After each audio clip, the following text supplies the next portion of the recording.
Bismillahirrahmanirrahim. Alhamdulillah. Wassalatu wassalamu ala Rasulillah. Asyhadu an la ilaha illallah wa asyhadu anna Muhammadan abduhu wa rasuluh. Allahumma salli wa sallim ala sayyidina Muhammad wa ala ali Muhammad bi'adadi rahmatillah. Allahumma salli wa sallim ala sayyidina Muhammad wa ala ali Muhammad bi'adadi man shalla alaihi. Bismillahirrahmanirrahim. Allahumma aftah alaina hikmataka wanshur alaina min khazaini rahmatika ya arhamar rahimin arhamna. Allahumma rabbi shrah li sadri wa yassir li amri wahlul 'uqdatam min lisani yafqahu qawli. Rabbi zidni ilma warzuqna fahma. Walhamdulillahi rabbil alamin. Assalamualaikum warahmatullahi wabarakatuh. Murid yang dirahmati Allah Subhanahu wa taala. Alhamdulillah, bersyukur kehadirat Allah Subhanahu wa taala. Diteruskan perkongsian, penerangan dan penjelasan pada hari ini, Sabtu 2 Rabiul Awal 1443 Hijrah, bersamaan dengan 9 Oktober 2021 Masihi. Murid yang dirahmati Allah Subhanahu wa taala, dikongsikan bulan Rabiul Awal adalah bulan kelahiran Nabi kita Muhammad sallallahu alaihi wasallam. Kelahiran Nabi Muhammad sallallahu alaihi wasallam ialah pada 12 Rabiul Awal. Murid yang dirahmati Allah Subhanahu wa taala, banyakkan selawat ke atas Nabi kita Muhammad sallallahu alaihi wasallam.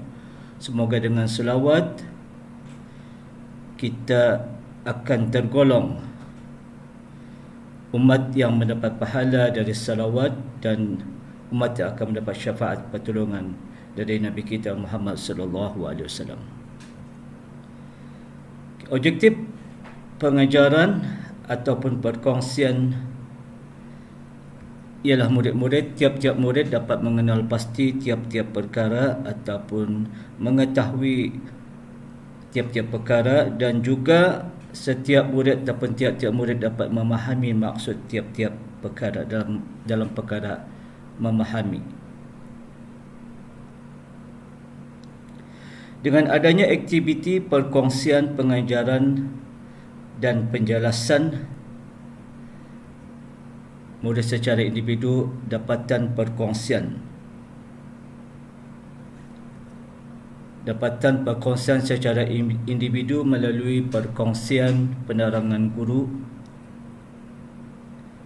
Dapatan secara individu akan kepahaman dan pengetahuan ataupun mengenal pasti melalui dapatan individu secara soal jawab dalam talian,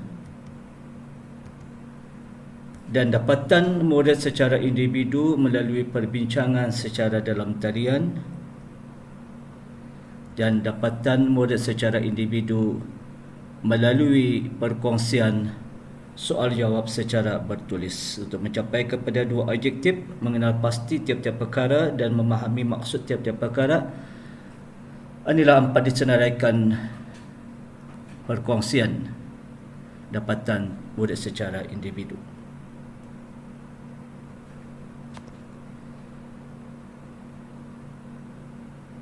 Murid yang dirahmati Allah Subhanahu wa taala, penerangan dan penjelasan pada Rasul pilihan pada perkongsian penerangan dan penjelasan adalah Nabi Isa alaihissalam pada kisah ataupun perkara ataupun kejadian mukjizat Nabi Isa alaihissalam. Dikongsikan, dijelaskan maksud mukjizat ataupun perkara ataupun kejadian luar biasa. Maksud luar biasa adalah perkara keganjilan yang digunakan oleh Allah Subhanahu wa taala kepada seorang rasul sebagai bukti kerasulannya.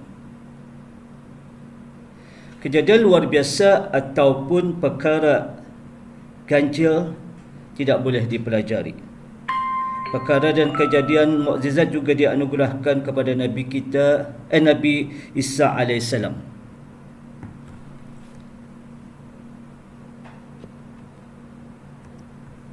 Mukjizat ataupun perkara ataupun kejadian luar biasa yang digunakan oleh Allah Subhanahu wa taala kepada Nabi sallallahu alaihi wasallam banyak perkara mukjizat. Di antara perkara mukjizat yang digunakan oleh Allah Subhanahu wa taala kepada Nabi sallallahu alaihi wasallam ialah mampu ataupun boleh menghidupkan. Maksud menghidupkan, membuat supaya hidup, supaya bernyawa dan bernafas. Burung yang diperbuat daripada tanah liat.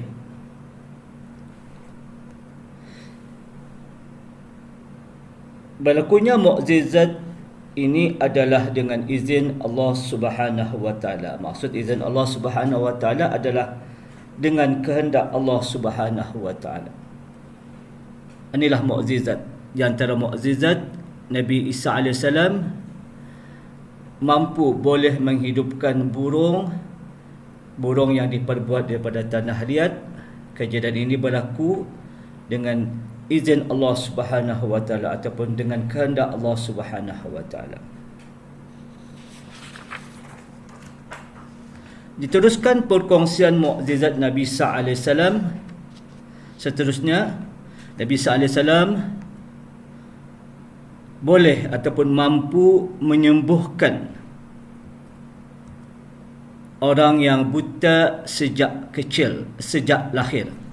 Maksud buta sana tidak boleh melihat sejak dilahirkan. Dan Nabi SAW juga mampu menyembuhkan orang yang berpenyakit sopak ataupun kusta dengan sentuhan tangan Nabi Isa AS. Inilah mukjizat seterusnya. Nabi Isa AS boleh menyembuhkan orang yang buta sejak lahir dan orang yang berpenyakit sofak ataupun kusta dengan sentuhan tangan Nabi Isa AS.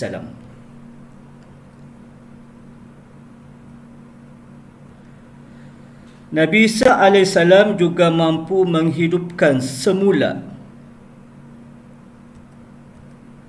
orang yang telah mati dalam kubur.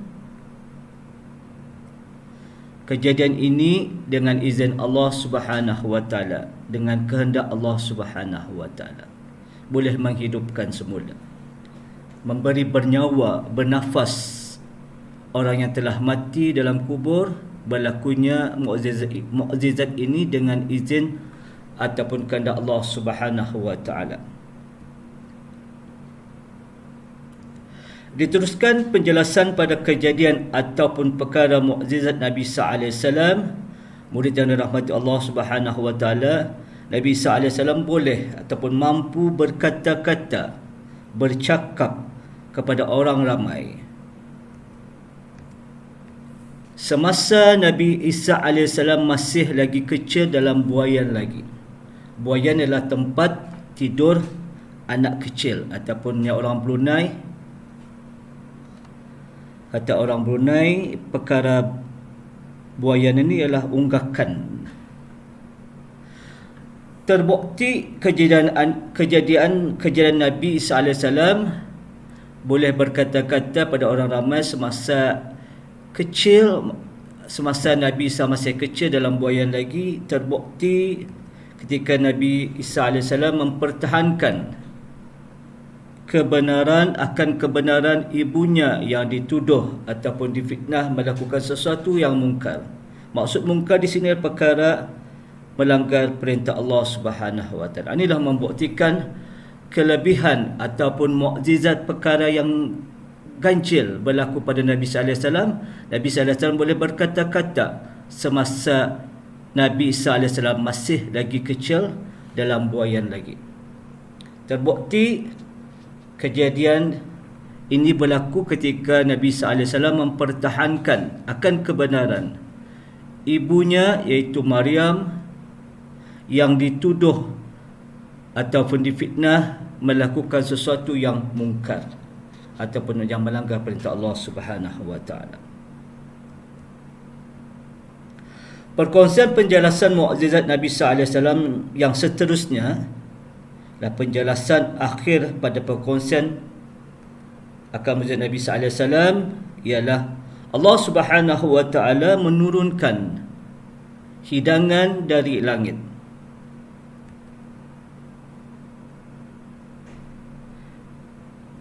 Hidangan yang diturunkan oleh Allah Subhanahu wa taala dari langit adalah untuk ataupun kepada pengikut baginda yang setia. Dan juga diturunkan hidangan dari langit oleh Allah Subhanahu wa taala adalah untuk membuktikan, untuk mententeramkan hati mereka dan membuktikan akan kenabian Nabi Isa alaihissalam. Murid yang dirahmati Allah Subhanahu wa taala, alhamdulillah sempurna dan selesai perkongsian pengajaran dan penjelasan pada pertemuan hari ini pada penerangan dan penjelasan Nabi Isa alaihissalam, pada perkongsian penerangan dan penjelasan perkara ataupun kejadian mukjizat Nabi Isa alaihissalam. Dikongsikan juga kepada murid yang dirahmati Allah. Tajuk perkongsian ini adalah tajuk terakhir pembelajaran asas pengetahuan agama Islam bagi tahun 6. Ustaz harapkan sepanjang pertemuan pengajaran dan perkongsian penerangan ini dapat diikuti serta dapat mendapat kefahaman. Ustaz akhiri pertemuan dengan bacaan surah Al-As. Bismillahirrahmanirrahim. Wal-'As innal insana lafi khusr illa allazina amanu wa 'amilus solihat wa tawassaw bil haqq wa tawassaw bis sabr. Sadaqallahul azim.